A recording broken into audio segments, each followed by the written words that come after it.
এই তো আমার সময় হয়েছে, আজ আমি গোপীদের মনোবাসনা পূর্ণ করব। তাই ভগবান শ্রীকৃষ্ণ কি করলেন, বন পথে চলেছি। শারদা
চলল ব্রজগোপীদের বাসনা। ভগবান কি করে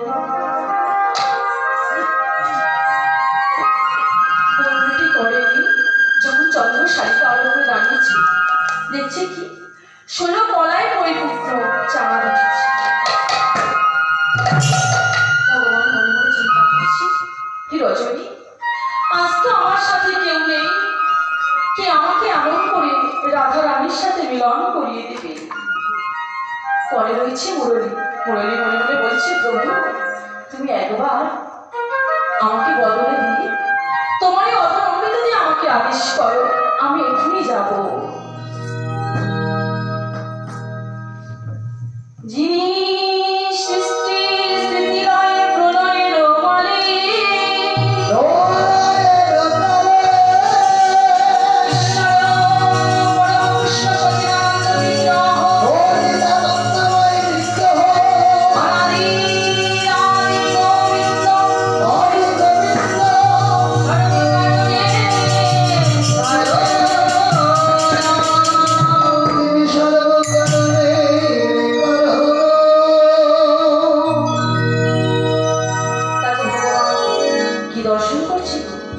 ওই মন্দিরটি করেনি, আজ বন পথে চলেছি।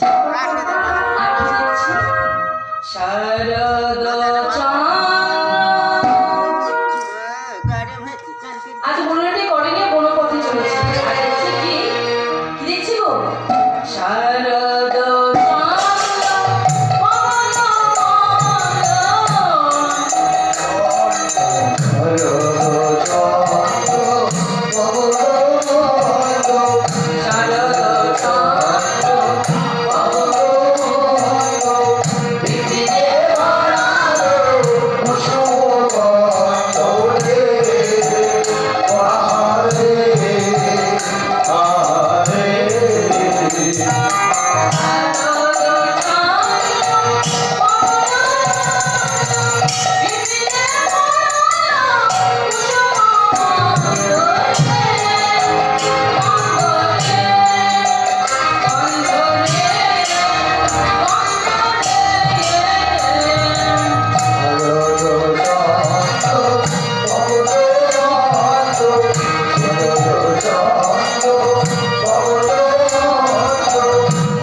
করছি জানো, একটি সরোবরে দুটি পদ্ম, একের পবনা রঙে তরুণায় ঢলে পড়ছে।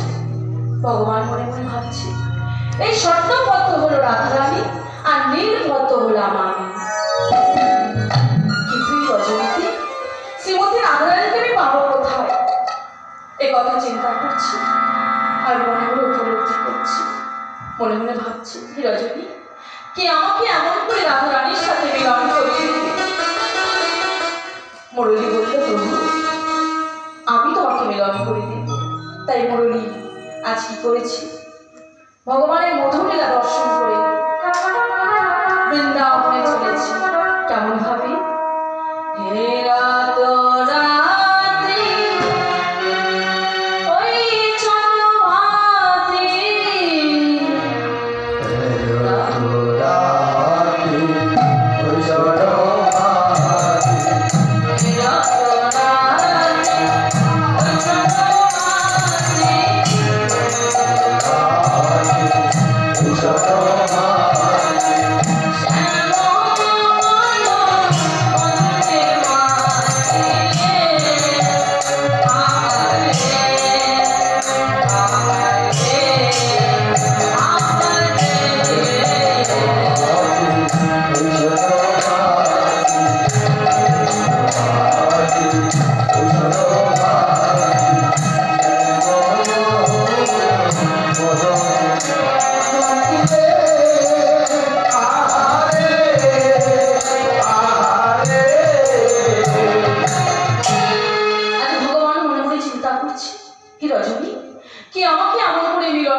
আজ ভগবান ভাবছে কে রজনীতে মিলন করিয়ে দেবে।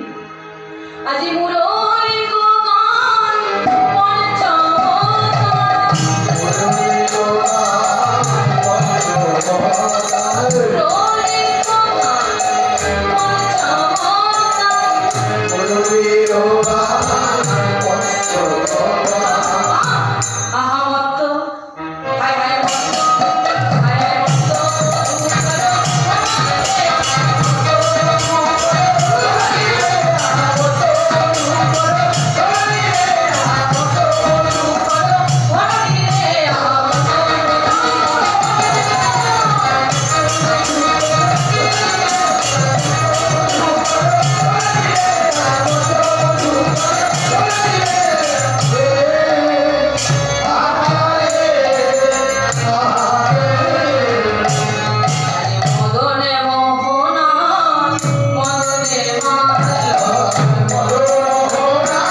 গান মতো মুরলীও বেজে উঠেছে। আর সে বাঁশি শুনছে কারা? বৃন্দাবনের প্রজাপতিগণ, স্বর্গের দেবতাগণ, পাতালের নাগ নাগিনীগণ। এই বাঁশি শোনা মাত্র তাদের দশা কেমন হলো? তারা তো সবাই ছিল ঘুমিয়ে, তারা কেমন করে এলো? তারা ঘর ছেড়ে আজ পাগলের হয়ে চলেছে মুরলী ধ্বনি শ্রবণ করে। কেমন ভাবে সনন্দ গোপী প্রেম হিরোপী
বৃন্দাবনের ব্রজগোপীগণ আমি নিজেকে স্থির রাখতে পারি।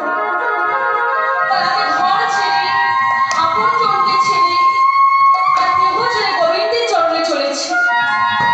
হ্যাঁ গো মায়েরা, ঘর ছেড়ে তো সবাই যেতে পারে।